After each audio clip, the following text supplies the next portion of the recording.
আমি আজকে ঘোষণা দিয়েছিলাম, সহস্র ঘোষণা না, একটি ঘোষণা।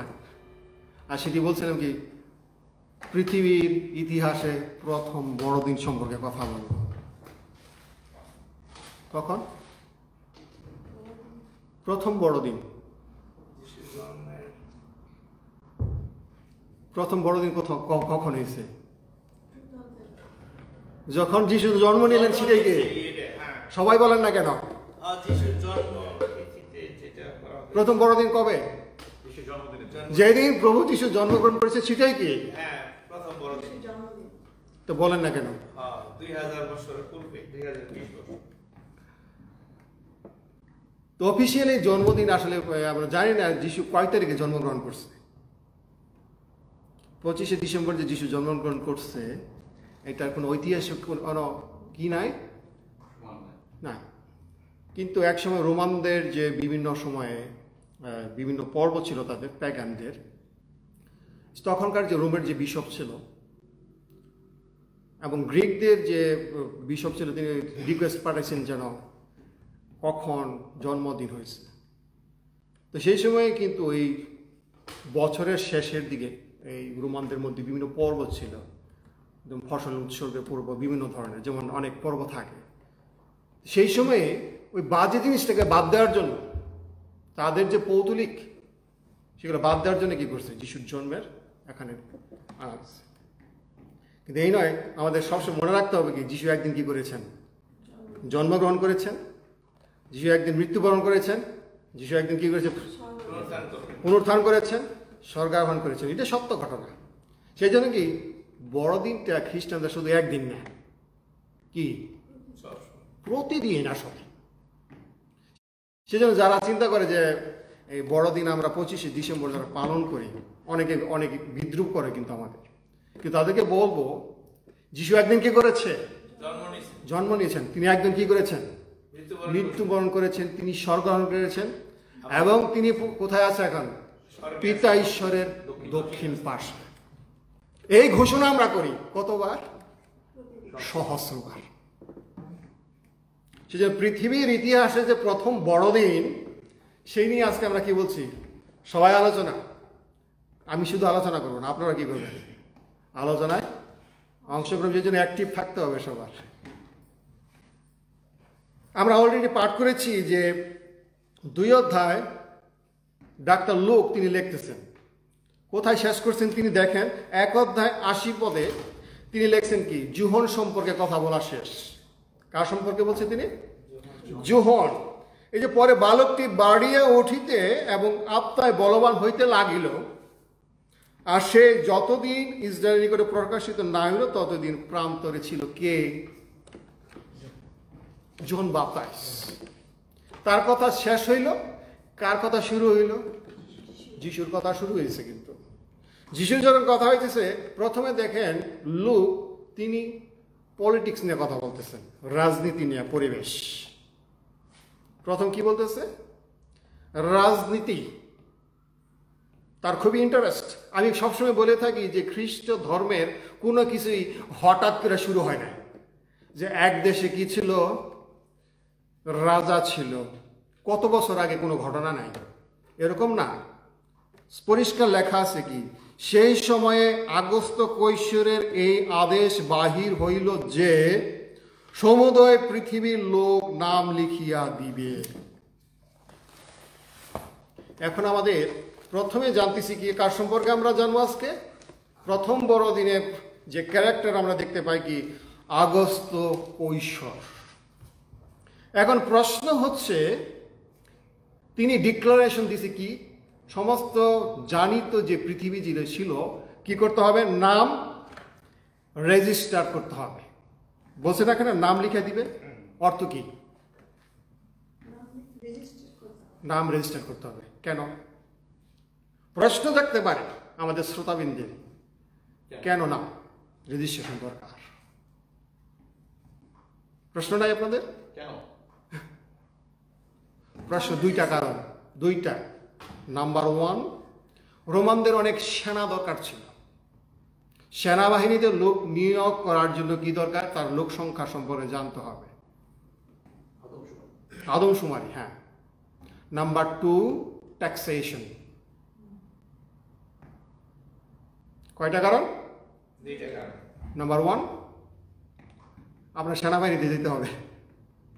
Number 2 tax. Income tax. কেউ ট্যাক্স, যিশু কিন্তু কি দিছে? ট্যাক্স দিছে। এবং উনিও বলে গেছে যিশু, যেটা কৈশোরকে দাও, যেটা ঈশ্বরকে দাও। মানে কি, তুমি যেই দেশে থাকো তুমি কি দাও? ট্যাক্স দাও। কেন ট্যাক্স দরকার? যত ধরনের ডেভেলপমেন্ট করার জন্য কি দরকার? ট্যাক্স দরকার। আমরা যদি ইতিহাস পড়তাম তাহলে আগস্ত কৈশোর যে ডেভেলপ করছে, এত 2,55,000 মাইল রাস্তা তৈরি করছে। কার পয়সা? ট্যাক্সের পয়সা। পাবলিকের ট্যাক্সের পয়সা দিয়ে তিনি কি করছেন?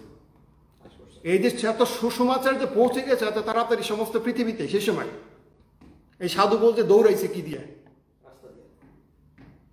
হিসেব প্রিপেয়ার করতেছে ইতিহাস তার পুত্রের আসার জন্য। রাজনৈতিকভাবে এরকম একটা প্যাগান সম্রাটকে কি করতেছে? ব্যবহার করতেছে। সে বলতেছে কি, stop work, stop schooling, stop everything, go to your own city. আমরা কিন্তু পরিবেশটা এখন এরকম। এই যে কোভিড-19 কারণে আজকে আমরা কোথায় আছি? Stop everything. কি বলছে? বলছে না, stop everything, stay at home. আজকে আমাদের নর্থ সাউথ ওয়েস্ট গভর্নমেন্টের যে ডিক্লারেশন কি দিছে? Stay home. আর সেই সময় কি হয়েছে? সমস্ত কাজ বাদ দাও, কোথায় যাও? যার যার সিটিতে যাও। কে বলছে? কে আদেশ? সম্রাটের আদেশ। যদু মধু কদুর আদেশ। সমস্ত পৃথিবীতে আগস্ত কৈশোর ডিক্লারেশন দিতেছে। এখন আমাদের জানতে হবে আগস্ত কৈশোর কে ছিলেন। আগস্ত কৈশোরের নাম কিন্তু আগস্ত কৈশোর আগে ছিল না। তার জন্ম তারিখ হয়েছে কি? 23শে সেপ্টেম্বর 63 খ্রিস্টপূর্বে। অর্থাৎ যিশুর জন্মের আরো 63 বছর পূর্বে তিনি কি করেছেন? জন্মগ্রহণ করেছেন। তার মার নাম ছিল আতিয়া। সবাই বলেন কি নাম? কারণ আগামী রবিবার আপনাদের কি হবে? পরীক্ষা হবে, হিস্ট্রির পরীক্ষা, বড়দিনের উপরে। নাম আতিয়া। এবং তিনি ছিলেন, তার মার নাম ছিল জুলিয়া, যিনি ছিলেন জুলিয়াস সিজারের বোন ছিল। আপনার জুলিয়াস সিজারের নাম শুনছেন না? খুবই বিখ্যাত একজন ব্যক্তি ছিলেন। আর তার আমরা দেখতে পাই কি, তার একজন নাতি সম্পর্কে, নাতি। আর তিনি আসলে যেহেতু একটা বড় পরিবারে জন্মগ্রহণ করছেন, খুব ছোটবেলায় আসলে সোনার চামচ নিয়ে কি করছে? আগস্ত কৈশোর জন্মগ্রহণ করছেন। আর জন্মের নাম কিন্তু তার ছিল কি? গায়াস অক্টোভিয়াস। তার নাম কি ছিল না? আগস্ত কৈশোর ছিল না। কি নাম ছিল? গায়াস অক্টোভিয়াস, পরে অক্টোভিয়ান তার নাম ছিল। এবং জুলিয়াস সিজার তাকে অনেক ভালোবাসত, খুবই আদর করত, সুন্দর সুন্দর গিফট দিত। সম্মানিত পাত্র সে ছিল জুলিয়াস সিজারের কাছে, কারণ সে খুব কাছের মানুষ ছিল। যখন আগস্ত কৈশোরের নাম কিছু বলছি অক্টোভিয়াস, তার 20 বছর বয়স যখন হইল, তখন তার দাদু জুলিয়াস সিজার তাকে দত্তক পুত্র হিসেবে গ্রহণ করছে, অ্যাডপ্ট করছে। সেই সময় যে নিয়ম ছিল, দত্তক পুত্র সমস্ত সম্পত্তির কি হবে? মালিক। এবং 7 জনের উপস্থিতিতে ডিক্লেয়ার করতে হয় কি, আজকে থেকে সে আমার ছেলে। তার নাতিকে ছেলে হিসেবে এবং ভবিষ্যৎ উত্তরাধিকার হিসেবে কি করছে? স্বীকৃতি দিচ্ছে, গ্রহণ করছে। এর মধ্যে আমাদের মনে রাখতে হবে কি, রোমে কি চলতেছিল? অনেক অন্তর্দ্বন্দ্ব ছিল। আগস্ত কৈশোরের একজন বোন ছিল, সেই বোনকে বিয়ে করছিল মার্ক অ্যান্টনি। যখন ব্রুটাস, খুবই কাছের লোক, কাকে হত্যা করছে? জুলিয়াস সিজারকে। তার নিজের লোক। আমাদের যেমন ইতিহাস, বাংলার ইতিহাস, কে নিজের লোককে হত্যা করছে? বিশ্বাসঘাতক মির্জাফর। খুব কাছের লোক ছিল না? ঠিক তদ্রুপ ব্রুটাস, সে কি করলো? জুলিয়াস সিজারকে হত্যা করছে। যখন জুলিয়াস সিজারের কাছে আসতেছে, সবাই যখন শত্রু হয়ে গেছে, তখন ব্রুটাসকে কোশ্চেন করেছিল, খুবই ট্র্যাজেডি, তুমি কেউ তাদের দলে? কি কোশ্চেন করছে? তুমিও কি তাদের দলে? ব্রুটাস নির্মমভাবে হত্যা করছে জুলিয়াস সিজারকে। আমি আগে বলছি যে জুলিয়াস সিজারের যে হত্যা করছে ব্রুটাস, এই হত্যাকাণ্ড হচ্ছে, অন্তর্দ্বন্দ্ব চলছে ক্ষমতা নিয়ে। তখন ছিল রিপাবলিক, তখন পর্যন্ত কি তৈরি হয় না, রোমান সাম্রাজ্য হয় নাই, তখন ছিল রিপাবলিক। যখন এই পরিস্থিতির মধ্যে চলতেছিল, জুলিয়াস সিজার মারা গেল, তখন 3 জন দাবিদার সাম্রাজ্যের। কয়জন? 3 জন। এর মধ্যে আগস্ত কৈশোর, মার্ক অ্যান্টনি, যিনি আগস্ত কৈশোরের কি ছিল, বোনের স্বামী, এবং আরেকজন ছিল, তার নাম ছিল লিপিডাস। কয়জন দাঁড়াই গেছে? 3 জন। মনে রাখতে হবে, আমরা আলোচনা করতেছি কার সম্পর্কে? আগস্ত কৈশোর আমাদের আলোচনার বিষয় এখন এই পয়েন্টে। আগস্ত কৈশোরে কি বলছি মনে রাখতে হবে। আগস্ত কৈশোরের নাম আগে কি ছিল? অক্টোভিয়াস, গায়াস অক্টোভিয়াস। তিনি খুব ছোট বয়সে তার বাবার হারাইছে, 4 বছর বয়সে প্রায়। সেই কারণে বড় হয়েছে কার কাছে? এই যে জুলিয়াস সিজারের কাছে। সবচেয়ে সমস্যা হয়েছে 3 জন করতেছে, খুবই 3 জন যদি একটা পরিবারে যদি নেতা দেয় সমস্যা না, এই অন্তর্দ্বন্দ্ব বেরিয়ে চলেছে। এই ফাঁকে করছে কি, যে মার্ক অ্যান্টনি আছে, বিশেষ আগস্ত কৈশোরের বোনের জামাই, সে করলো কি, তার বোনকে তালাক দিছে, ডিভোর্স করছে। ডিভোর্স করে করছে কি, মিশরের যে রানী ছিল, বিশ্বের সবচেয়ে সুন্দরী কে? সবচেয়ে সুন্দরী পৃথিবীতে ছিল, তার নাম ছিল রানী ক্লিওপ্যাট্রা। এই অ্যান্টনি, মার্ক অ্যান্টনি আর মার্কাস অ্যান্টনি, তিনি কি করছেন? কার প্রেমে বললো? রানীর প্রেমে পড়লো। আর মার্ক অ্যান্টনি এখন রোমান সাম্রাজ্য বাদ দিয়ে কারে নিয়ে চিন্তা করতেছে? খালি মিশর নিয়ে চিন্তা করতেছে। যার কারণে এ পরবর্তী যুদ্ধ হয়, পানিপথের যুদ্ধ। কি হয়? পানিতে যুদ্ধ হয়েছে ভূমধ্য সাগরে। এর যুদ্ধে ক্লিওপ্যাট্রা এবং অ্যান্টনি, মার্ক অ্যান্টনি চরমভাবে কি হয়? যুদ্ধে পরাজিত হয়। যুদ্ধে পরাজয়ের কারণে তারা দুজনে কি করছে? আত্মহত্যা করছে। তারা বলতেছিল এই কথা, আমরা দাস হিসেবে রোমান সাম্রাজ্যে কি করতে চাই না, বেঁচে থাকতে চাই না, তার চেয়ে বরং কি করতে হবে? মরে যাওয়া শ্রেয়। সেই কারণে আমরা দেখতে পাই, যখন যুদ্ধে যখন পরাজিত হয়েছে, তখন যে সিনড ছিল রোমে, সে সিনড কাকে নির্বাচিত করে? আগস্ত কৈশোরকে। আর এ ফাঁকে সে জানতে পারে যখন মারা গেছে, সে উত্তরাধিকার, দত্তক পুত্রতার অধিকারে সে রোমান সম্রাটের, এবং সিনডও তাকে কি করছে? সম্রাট বানাইছে। এই যে শুরু করছে তার নেতৃত্ব। আমরা দেখতে পাই কি, দীর্ঘ সময় তিনি 44 বছর সম্রাট ছিলেন। কত বছর? 44 বছর সে আগস্ত কৈশোর ছিল। মনে রাখতে হবে, অগাস্টাস সিজার, সিজার মানে সম্রাট, আর অগাস্টাস শব্দের অর্থ হচ্ছে কি? দেবতা, হাইলি এক্সল্টেড পার্সন, যে উচ্চীকৃত, তাকে টাইটেল দেওয়া হয়েছে। আমাদের যে মোগল সাম্রাজ্যের যে প্রতিষ্ঠিত মুঘল, এই আগস্ত কৈশোরে ছিল এরকম একটা টাইটেল, সিজার।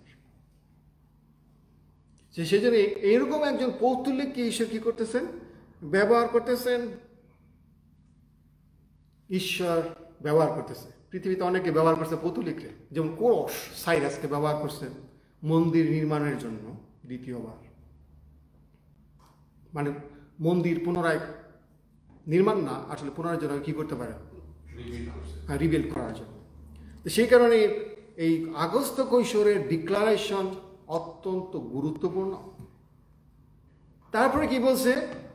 সুরিয়া কোন দেশ বলছে না কেন? 2 পদে। তখন জিহুদা কোন প্রদেশের অংশভুক্ত বলতেছে শাসনকর্তা? কুরিনীয় সময়ে প্রথম লেখানো হইতো, নাম লেখানো হইতো 14 বছর পরে পরে। কয় বছর? 14 বছর পরে পরে। এই কুরিনীয়, সুরিয়া কোন দেশ মনে রাখতে হবে? সিরিয়া। সিরিয়ার যে শাসনকর্তা, সে নাম ছিল কুরিনীয়। প্রথম নাম লেখানো হইতেছে, রেজিস্ট্রেশন করতেছে। নাম লেখানো মানে কি? রেজিস্ট্রেশন। সকলের নাম লিখা দিবেন নিমিত্তে আপন আপন নগরে গমন করিল। আর যোসেফ ও গালিল নাসরত নগর হইতে জিহুদিয়া বেতলেহেম নামক দাউদের নগরে গেলেন, কারণ তিনি দাউদের কুল গোষ্ঠীজাত ছিলেন। দাউদের বাবার বাড়ি কোথায়? বেতলেহেমে। বেথলেহেম সম্পর্কে আমরা জানতে পারি প্রথমে এর বেথলেহেমের নাম কি ছিল? ইপাফ্রা। কি নাম? ইপাফ্রা। এরপরে আমরা দেখতে পাই বয়সের কথা আপনাদের মনে আছে? রুতের কথা। বয়সের কি জমি জমা ছিল? গম, জব। যখন রুত কি করতেছিল? কি কালেকশন করতেছিল? গম কালেকশন করতেছিল না, বা জব। কোথায়? বেথলেহেমে। সেই জন্য কি বেথলেহেম দুইটা শব্দের সমন্বয়ে মনে রাখতে হবে, হিব্রু শব্দ। বেত মানে হচ্ছে কি? ঘর। আর লেহেম মানে কি? রুটি। তাহলে কি হইল? রুটির ঘর। অর্থাৎ যেই জায়গায় নাম এমনি দেয় না, প্রচুর পরিমাণে কি হইতো সেখানে? গম তৈরি হইতো। এই কারণে তার নাম কি হয়েছে? কি? রুটির ঝুড়ি। তাহলে আপনারা হিব্রু পারেন না? বেত মানে কি? আমরা আরো শব্দ জানি হিব্রু, কিন্তু আপনারা জানেন বেথেল। বেথেল লেখা আছে না? বেথেল চার্চ মানে কি? বেত মানে ঘর, এল মানে গড। কি হইল? ঈশ্বরের ঘর। তো আপনার হিব্রু জানেন না? কে বলছে? বেথেল। এই নামটা দেখতে পাই জাকব কি করতেছিল যখন সে পলায় চলে যাইতেছিল ভাইয়ের রাগ থেকে, সেরকম একটা জায়গায় গেল যেখানে সে একটা স্বপ্ন দেখছিল। ঈশ্বরের দূত একটা মই দিয়ে কি করতেছে? উঠেতেছে আর নামিতেছে। সেই জন্য কি মহাপবিত্র স্থান, এই জন্য জায়গার নাম কি দিলেন? বেথেল, ঈশ্বরের ঘর। তো এখানে কি বেথলেহেম, লেহেম মানে রুটি, বেত মানে ঘর, রুটি। এই নামের সাথে যিশুর নামের কি আছে? যিশু কি নাম দাবি করছে? আমি সেই স্বর্গের খাবার, যে খায় সে মরিল জীবিত থাকবে, বলছে না? যিশু দাবি করছে। যোহন লিখিত সুসমাচার 6 অধ্যায়। এই জন্য কি ঈশ্বর নিজে এই স্থানটা কি করেছেন? বেছে নিয়েছেন। বেথলেহেমে কার জন্য হবে? তার পুত্র যিশু। শুধু তাই নয়, আমরা যদি মিখা 5:2 লেখা আছে, ক্ষুদ্র একটা সিটি। যিশু কিন্তু জন্ম নেয় না কোথায়? সবচেয়ে বড় সিটি রোমে না, এমনকি জেরুসালেমেও না। কোথায়? ক্ষুদ্র একটা গ্রামে কি করছে? জন্ম নিচ্ছে। সেই জন্য দেখেন এখানে যে লেখলো, সকলে নাম লিখে নিবে নিমিত্ত আপন আপন নগরে গমন করিল। যোসেফের কোথায় থাকার কথা ছিল? দাউদ নগরে। কিন্তু হয়তো কাজের কর্মের কারণে আমরা দেখতে পাই তো কোথায় যাইতে হয়েছে? গালিল প্রদেশে নাসরতে সে কাজ করতো। কি হিসাবে?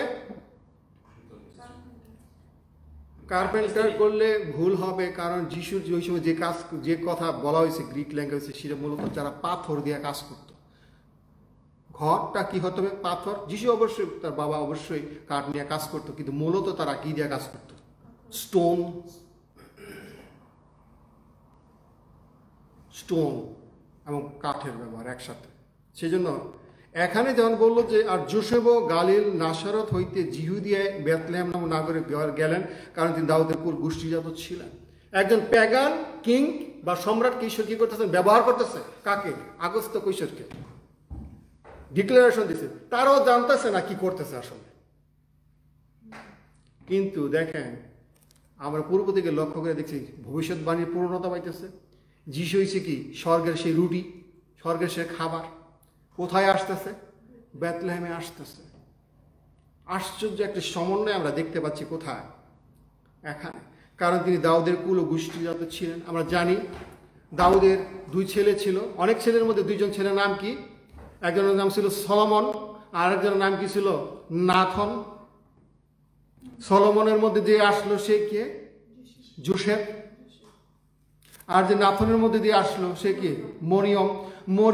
মরিয়মও কিন্তু দাউদের বংশজাত এবং যোসেফও বংশজাত, একই বংশ। তারা একসাথে কি হয়েছে? বাগদান সম্পন্ন হয়েছে। অলরেডি তারা ম্যারিড কাপল। মথিলিখিত সুসমাচার 1 অধ্যায় আমরা দেখতে পাই 18 পদ থেকে 25 পদে লেখা আছে। তারা ম্যারিড কাপল আসতেছে কোথায়? দেখেন কি পরিস্থিতি হয়ে দাঁড়াইছে। তিনি দাউদের কুল গোষ্ঠীজাত ছিলেন। তিনি আপনার বাগদত্তা স্ত্রী মরিয়মের সহিত নাম লিখিয়া দেবার জন্য গেলেন। তখন ইনি গর্ভবতী ছিলেন। তারা সেই স্থানে আছেন এমন সময় মরিয়মের প্রসবকাল সম্পূর্ণ হইল। এমনকি বাংলাদেশে যে পরিস্থিতি বলি যে ময়মনসিংহ থেকে ঢাকায় আসতে হবে, আপনারা ভয় পাবে না? কিন্তু দেখেন ঈশ্বর কি করছে, ডিক্লারেশন কার মধ্যে দিয়েছে? আগস্ত কৈশোরের মধ্যে দিয়ে আসতেই স্টপ ওয়ার্ক, প্রেগনেন্ট মোমেন্ট। এবং নাসারত থেকে গালিল থেকে যে বেথলেহেমে আসতে আমরা জানি না 90 কিলোমিটার রাস্তা প্রায়। তারা যে হাইটে আসে ডেলি 20 কিলোমিটার হাঁটতে পারে একজন। কয় কিলোমিটার? 20, 25 বা 30। একদম প্রেগনেন্ট মোমেন্টের কত সময় লাগবে? আরো বেশি, 3 দিনের আরো বেশি সময় লাগবে। কোথায় আসছে প্রেগনেন্ট মহিলা? তারপরে দেখেন লক্ষ্য করে তারা শেষ তারা আছেন এমন সময় মরিয়মের প্রসব কাজ সম্পূর্ণ হইল, আর তিনি আপনার প্রথমজাত পুত্র প্রসব করিলেন। আর তাহারা কাপড়ে জড়ায় যাবতে শোয়া রাখিলেন, কারণ পান্থশালায় তাহাদের জন্য স্থান ছিল না। 7 পদে লক্ষ্য করে দেখেন, তিনি আপনার প্রথমজাত পুত্র প্রসব করিলেন মানে কি? তার প্রথম সন্তান। তার মানে কি ইয়ের পরে আরো সন্তান হয়েছে এখানে বলতেছে। সবার ক্লিয়ার থাকতে হবে কি, যিশুর মা যিশুর জন্ম পর্যন্ত কি ছিল? কুমারী। এরপর আর কুমারী নয়। এই জন্য এই শব্দটা ব্যবহার করছে প্রথমজাত। প্রথমজাত শব্দ তখনই বলে যখন আরো সন্তান হয়। তারপর কি বলছে? তাহাকে কাপড়ে জড়াইয়া যাওয়াতে শোয়া রাখিলেন। কেন? প্রশ্ন করেন না কেন? শোয়া রাখছে। সেই সময় রীতি অনুসারে 17 ফুট কাপড় ছিল। কত ফুট? 17 ফুট কাপড় জড়ায় রাখছে। পেঁচাইয়া ব্যান্ডেজ আছে না, ব্যান্ডেজের মতো। কেন? সেই সময়ে শিশুদের যে লিম্ব আছে, জোড়াগুলো আছে না, এগুলো শক্তিশালী করার জন্য, বাচ্চা যাতে শক্তিশালী হয় এর জন্য 17 ফুট কাপড় পেঁচাইয়া রাখত। ব্যান্ডেজ যেভাবে পেঁচায়।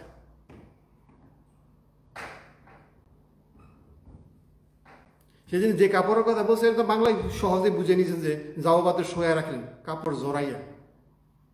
কিন্তু যদি আমরা হিস্ট্রি পড়তাম সে সময় বাচ্চাদের কিভাবে লালন পালন করে জন্মের পরে, এরকম লম্বা কাপড় দিয়ে কি করতে হবে? পেঁচাইয়া রাখতে হবে।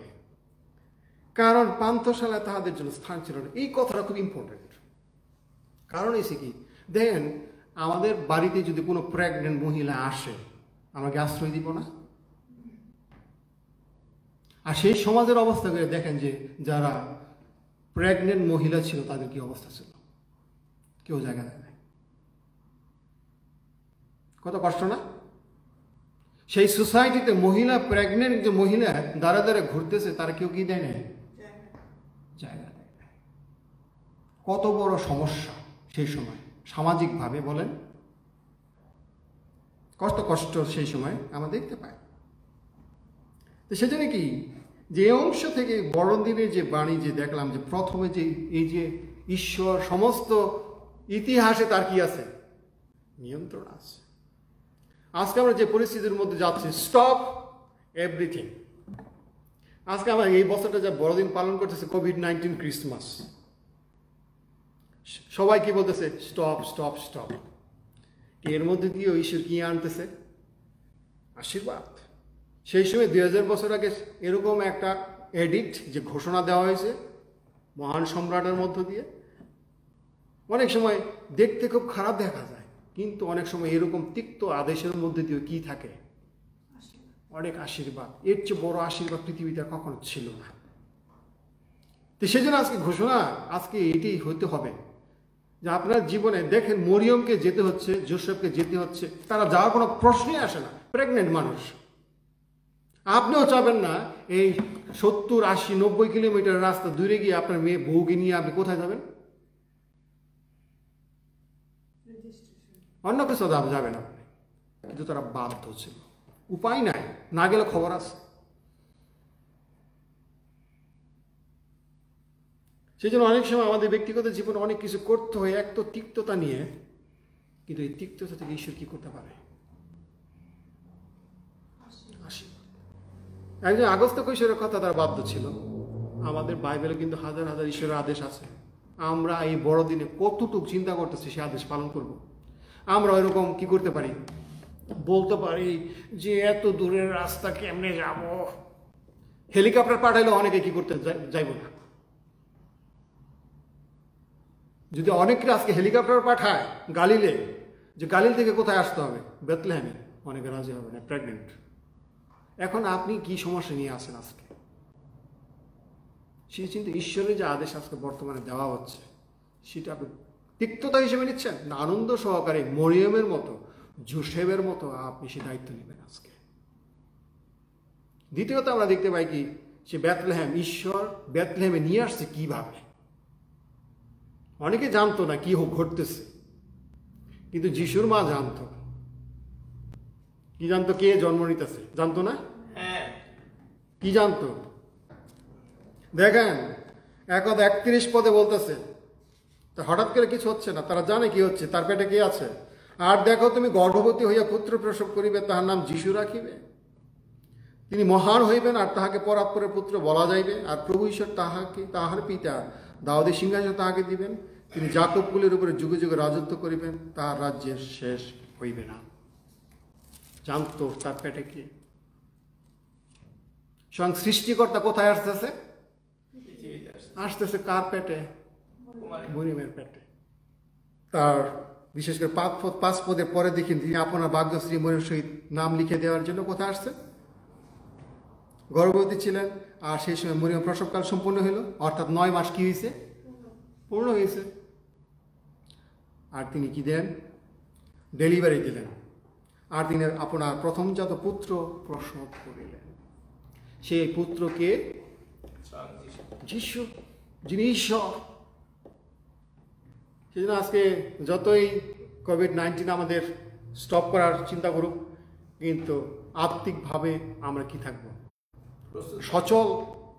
আমি ঈশ্বরের আদেশে তিক্ত হয়, আমরা কি করব? সেটা পালন করব। এর মধ্যে দিয়ে কি আছে? বেনিফিট, যেটা মরিয়ম, জোসেফ তারা ইনস্ট্যান্টে দেখেছে, কিন্তু আমরা এখন আমাদের ব্যক্তিগত জীবনে দেখব সেটা। সেজন্য এইবারের বড়দিন হোক, আমাদের ব্যক্তিগত জীবনে যে রাজনীতিক, সেই হয়তো আমাদের কন্ট্রোল আমরা জানি না, কিন্তু ঈশ্বরের সমস্ত কন্ট্রোল আমাদের জীবনে আছে। অনেক সময় ঈশ্বর ঘাট ধরে কি করাইতে পারে আপনারে নিয়ে আসতে। কোথায়? তার পরিকল্পনা বাস্তবায়নের জন্য বেথলেহেমে আপনাকে কি করবে? নিয়ে আসবে, যেন সে আশীর্বাদগুলো জন্ম হতে থাকে প্রতিদিন। সেজন্য ঈশ্বরের বাক্যে সবসময় বাধ্য থাকতে হবে, তার যে আস্থা রাখতে হবে আমাদের আজকে। এমন আমরা দেখেছি আগস্ত কৈশোর সম্পর্কে, ঈশ্বর এই মহান নেতাকে কি করেছেন? প্যাগান, তিনি পৌতলিক, তাকে ব্যবহার করেছেন যেন ঈশ্বরের রাজ্য কি হয়, তার পুত্র যিশু পৃথিবীতে আসতে পারে। এই ঈশ্বরের বাক্যের মধ্যে দিয়ে সবাইকে ঈশ্বর কি করুন? আশীর্বাদ।